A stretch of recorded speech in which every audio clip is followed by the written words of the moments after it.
안녕하세요, 방 대표입니다. 오늘은 입냄새에 대해서 한번 이야기해 볼게요.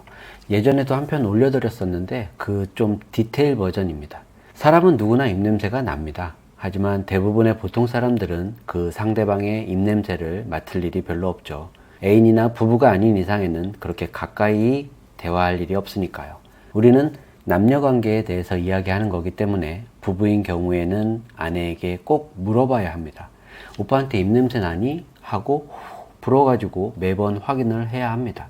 처음만 좀 불편하지 하면 할수록, 물어보면 물어볼수록 장점이 많습니다. 우리 부부는 정말 가까운 사람이야 라는 걸 심어줄 수도 있고, 나에게 입냄새 나는 것을 만약 신부가 참고 있는 상태라면 이때처럼 편하게 이야기할 수 있는 때가 없습니다. 바로 오빠 좀 나는 것 같아 라고 이야기를 해줍니다. 그러면 치과에 바로 달려가셔야 합니다. 물론 아내한테도 여보 나한테 호호해봐 라고 말해서 입냄새 체크를 해야 합니다. 여기도 장점이 있죠. 아내에게 냄새 나는데 내가 쉽게 말을 못했을 경우에는 여보 치과 가야 되겠다, 충치 있나봐, 조금 냄새 나는 것 같은데 라고 하면서 자연스럽게 병원에 가서 치료를 할 수가 있겠죠. 무엇보다 큰 장점은 나와 아내의 오복 중에 하나인 치아 건강이고, 그리고 두터워지는 부부관계입니다. 이런 걸 물어보지 않으면 나한테 입냄새 나는 거를 확인할 길이 별로 많지 않습니다. 왜냐하면 이 말을 해줄 수 있는 사람 극히 드뭅니다. 부모도 이 말을 잘 못 해줘요. 너 입냄새 난다고. 나이가 들면 들수록 더 냄새가 많이 나게 됩니다.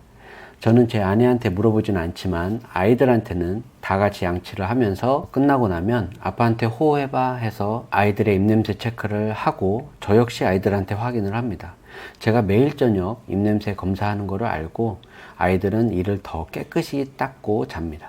근데 저는 지금 충치가 있어서 입냄새가 난다고 첫째 아이가 말을 하더라고요. 그래서 병원에 갔더니 뽑고 임플란트를 해야 될 것 같다. 근데 최대한 쓸 만큼은 쓰고 하자라고 해서 지금은 못하고 있습니다. 그래서 지금은 아이들한테 물어보지는 않아요. 꼭 아내에게 입냄새 체크하세요. 그게 아내와 나의 관계가 좋아지는데 엄청 큰 역할을 할 수 있습니다. 마주 앉아서 이런저런 이야기를 하고 있는데 아내가 나의 입냄새로 인해서 나랑 대화하기가 싫어서 자리를 피하고 그러면 그 시간이 길어질수록 쟤는 나랑 대화하기가 싫은가? 혹은 쟤는 왜 이렇게 나의 옆에 오지도 않는 거야? 등등 오해가 생기기도 하고 부부 사이에 금이 가기 시작합니다. 이게 별거 아닌 것 같다고 생각하시면 절대 안 됩니다. 의외로 부부관계는 별거 아닌 걸로 금이 가기도 합니다. 대표적인 예가 이 입냄새예요. 자, 실제 사례를 한번 이야기해 볼게요. 예전에 제가 신혼여행을 모두 따라가던 때가 있었습니다. 신부와 결혼식을 올리고 2시간 정도 걸리는 붕따오 바닷가로 신혼여행을 갔습니다. 새벽부터 일어나서 신부 화장도 하고 긴장도 하고 결혼식을 해서 그런지 피곤했겠죠. 저도 그렇고 신랑 신부 모두 피곤한 상태입니다. 호텔에 도착해서 2-3시간 정도 쉬고 만나기로 했습니다. 노을 사진도 찍고 즐겁게 저녁 식사도 하고 신랑님과 저는 술도 한잔하고 결혼식 그 당일의 마무리를 기분 좋게 지었습니다. 그리고 다음날 조식 먹으러 아침에 신랑님을 만났는데 표정이 안 좋더라고요. 인사도 대충 받는 둥 마는 둥 하고요. 그렇다는 건 대충 감이 오지요. 이런 상황에서 생각나는 건 신부가 잠자리를 거부했나 보다 였습니다. 왜냐하면 어저께 저녁까지 즐겁게 놀다가 들어간 다음에 아침에 만난 상황에서 신랑의 기분이 안 좋다는 거니까 이유가 많지 않아요. 옆에 신부가 있으니까 제가 그때는 말을 안 했고 신랑님한테 커피 한잔 하러 갈까요? 하고 신부는 방에 올려 보내고 무슨 일이에요? 라고 물어봤습니다. 그랬더니 별거 아니라고 말씀을 안 하시더라고요. 그래서 제가 신부가 별로 마음에 안 드시나요? 라고 했더니 글쎄요 라고 하면서 자꾸 대답을 피하시는 거예요. 하지만 저는 계속 물어보고 확인을 해야 되는 입장인 거잖아요. 이 결혼을 진행시켜 드리는 입장에서 잘 진행되게끔 해야 하니까요. 그래서 저한테는 좀 얘기해 주세요 라고 부탁드렸더니 신부와 입맞춤을 하는데 입냄새가 너무 많이 난다, 머리가 아프다 라고 얘기를 하더라고요. 정이 뚝 떨어지고 잠자리도 안 했다고 하더라고요.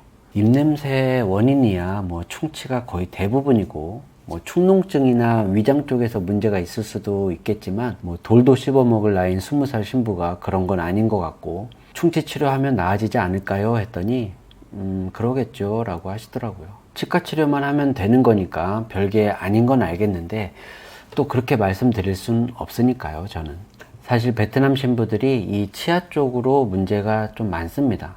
콜라 좋아하고 연유가 잔뜩 들어간 그 베트남 연유 커피도 좋아하고 빨간색 음료수 그 슈팅이라는 음료수가 있는데 그 역시 또 설탕 덩어리고 무엇보다도 치과 가는 걸 너무 싫어합니다. 충치가 생겨서 저 정도로 냄새가 날 정도면 꽤 아팠을 것 같은데 치과에 안 갔으니 치료가 안 된 거겠죠. 그리고 치과를 잘 안 가기 때문에 대체로 치열이 고르지도 않고 음식물도 많이 끼고 해서 충치가 더 많이 생기는 게 아닌가 합니다. 그래서 신랑님께 제가 신혼여행 마치고 가서 치과를 신부를 데리고 가서 치료를 한번 해볼게요 라고 했더니 알겠다고 그러시더라고요. 다른 문제는 없었습니다.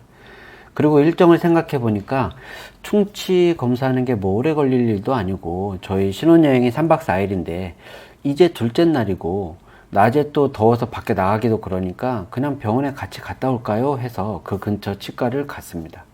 어금니도 그렇고 뭐 충치가 한 8개 정도 치료를 해야 한다 하고 그 중에 2개 정도는 좀 심하게 썩어서 아마 신경 치료를 해야 될 것 같다고 하더라고요. 그래서 레진으로 긁어내서 떼우는 것만 하고 기숙사 다니면서 치과 치료를 다 하고 한국에 들어갔습니다.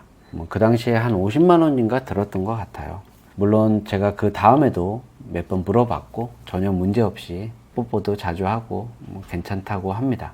오늘은 이처럼 이미 한 결혼까지 잘못하면 끝날 뻔한 파혼이 될 뻔한 작지만 무시할 수 없는 이 입냄새 이야기를 해봤습니다. 초반에 말씀드린 그 아내분에게 혹은 지금 신부에게 꼭 입냄새 체크 한번 해보세요.